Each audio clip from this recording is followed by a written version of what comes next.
if you had to take like one thing away from, because I know both of you have done this on multiple occasions, if you had to take away one thing, two things, if you had to take away one thing from how they could have prevented that from happening, is there kind of um, a common theme that you see with those organizations?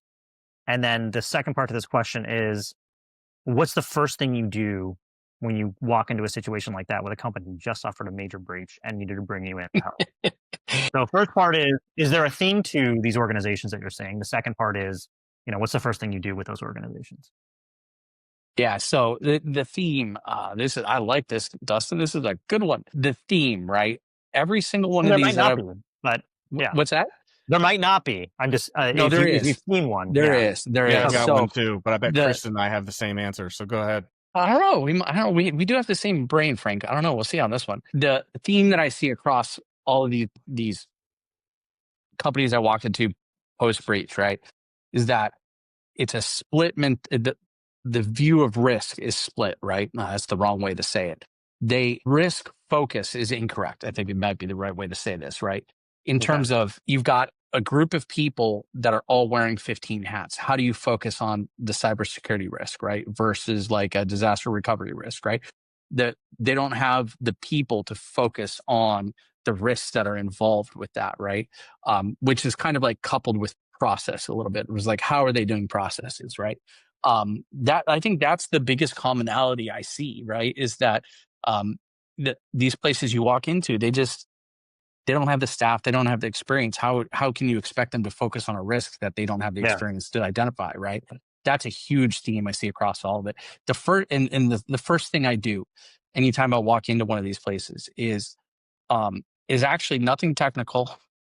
It's nothing process related. It's always okay, everybody calm the fuck down.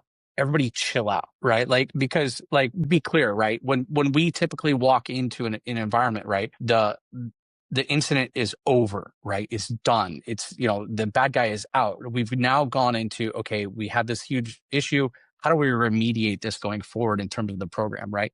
And anytime that happens, there's always this immediate reaction by like leadership internally of like, oh my God, we got to fire all 10 people, right? We got to get rid of these people. Oh my God, oh my God, oh my God. Right? So my first thing is always everybody calm down, chill out, relax, slow down, right? We will fix this. It's going to take time.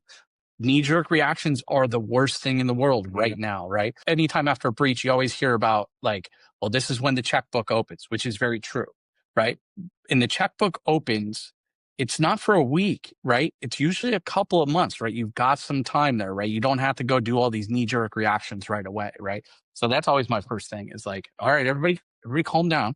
Chill out. We will fix this, right? We're going to put together a plan. Nobody's getting fired, right? Like, nobody's getting fired yet. Like, let's get through this. Let's see where we're at, right? And like, I'd say 9 times out of 10 going into those and having that conversation is you get a couple of months in, right? And it's never a lack of this person didn't know what they were doing, right? It's that this person was doing 15 other things, right? Like that's usually what comes out of that. So you got to just calm people down a little bit because it sucks. It's the worst, for a lot of companies, it's one of the worst things that's ever happened to them, right? So it's you got to kind of back them off the ledge a little bit.